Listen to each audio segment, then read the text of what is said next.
How's it going, boys? Johnny Superbman here, and it's time for another NHL 14 Shootout commentary. And this time we're going to use the Montreal Canadiens. Now, I know I talked about the Montreal Canadiens and Boston Bruins in the last one, but it's the series that I'm watching. It's my favorite series of all the remaining teams that out there. When you look at the other Eastern Conference series right now, the Pittsburgh Penguins versus the New York Rangers, I don't know. That series, it's missing something for me, you know? It's just not as exciting as I was hoping it to be. Not like a huge rivalry. There's not like a lot of physicality. And the top goal scorers, especially for the Rangers, are being held off the board. But when you look at the Montreal Canadiens Boston Bruins series, I mean, that has everything to it. Rivalry, it's got physicality, you know, it's got the star powers that are going at each other like PK Subban and Brad Marchand. That's a great little battle to be watching. And also the goaltender battle between Tuukka Rask and Carey Price, right? So it's definitely the series that I've been watching. I want to talk a little bit about the Montreal Canadiens because slowly but surely, man, I'm becoming a believer of the Montreal Canadiens. I know I'm a Toronto Maple Leaf fan, so I guess it's somewhat sacrilege to be talking about them in this way. But you know what? I'm a hockey fan first. Let me just do this. Hang on. Subban, and let me get Vanek in there. No offense, Desharnais, but I'm going to go with Vanek. There you go. All right, and Carey Price. But you know, I'm not talking about winning the Stanley Cup because you have to go up against the Western Conference team, and that's going to be a challenge in itself. But I don't think there's any reason to believe why the Montreal Canadiens can't make it to the Stanley Cup Finals. I mean, 4 games in, and I don't see an advantage for the Boston Bruins. I really don't. Montreal, they've been quick. You know, and I've honestly seen Montreal be a little bit more physical than Boston. I know it sounds crazy, but especially in that last game, Douglas Murray had a great shift. He delivered like 4 or 5 body checks in one shift. So Montreal, man, they're in it. And I don't know. I think that was a big game 4, though, Montreal, that you lost in overtime. That game, I mean, that could have been it. Hang on, what do you got for me? What do you got for me? Oh, he got me. Nice little jackass shot.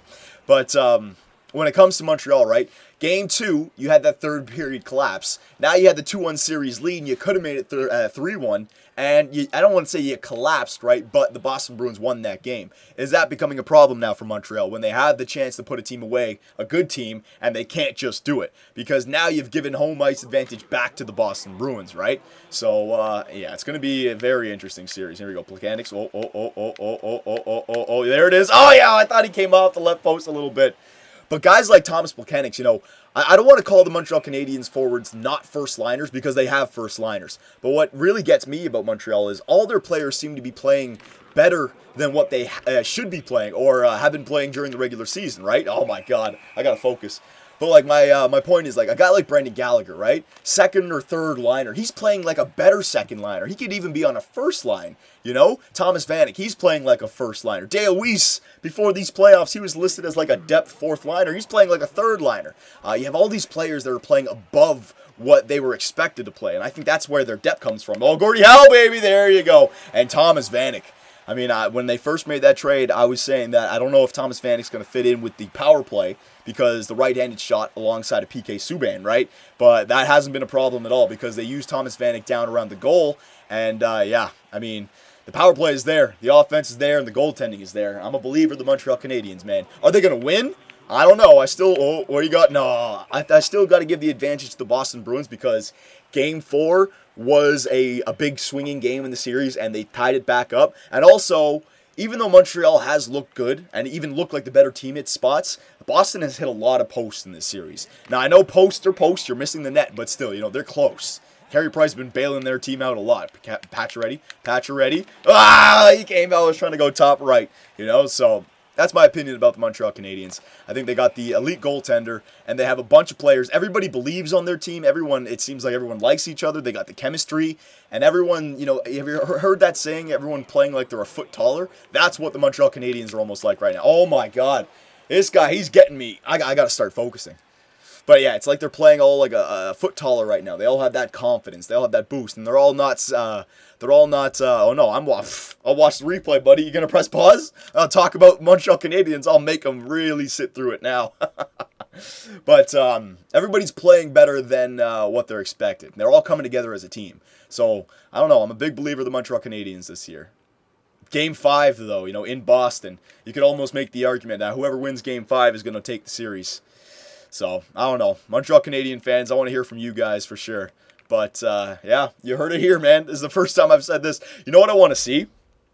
If we're talking about... you know what? Hang on a second. PK Subban. Let's do a slap shot. Here we go. Here we go. Subban! Oh my god, he moved back to the blocker side right at the last second. I thought I had it, look. And then he took it away. If I went to the glove side, I would have had it. But when it comes to the Stanley Cup Finals, if it does go there, I'd love to see Chicago-Boston rematch or LA-Montreal. That would be crazy. What do you got for me? What do you got for me? Flying poke check! No more slow jackass shot for you. Yeah, when I focus on the shootout, I can do something. All right. You think he does a flying poke check back to me now? To make it, to even it up a little bit? Lars Eller. All right, you know what I'm going to do? Jackass shot. I got to focus on the shootout now. Jackass shot. Watch this. Watch this. Jackass shot. Oh, no, I did too much. Oh, my God. I thought it was much farther away from the goal line. I was going to go back. He did not do the flying poke check. And the Philadelphia Flyers beat the Montreal Canadiens. That was a pretty bad shootout, but talking about the Montreal Canadiens, it's going to happen. So, Montreal fans, I want to hear from you guys. You know, are you believers? Or did that Game 4 crush your hopes? Because now being tied 2-2 with Boston, again, the Game 2 collapsed. The Game 4 where you could have put it away, you know, giving yourself a 3-1 series lead, you know, but not being able to get the job done. I still feel like you guys are in this series, but are you worried at all, you know? And Boston Bruin fans, same question to you. Are you guys worried at all? Because I thought that you guys would be dominating the Montreal Canadiens, and that word domination should not be used in this series whatsoever for the Boston Bruins. All right, they're competitive, but they are not dominating Montreal. So I'll leave that to you guys, and I'll see you in the next one.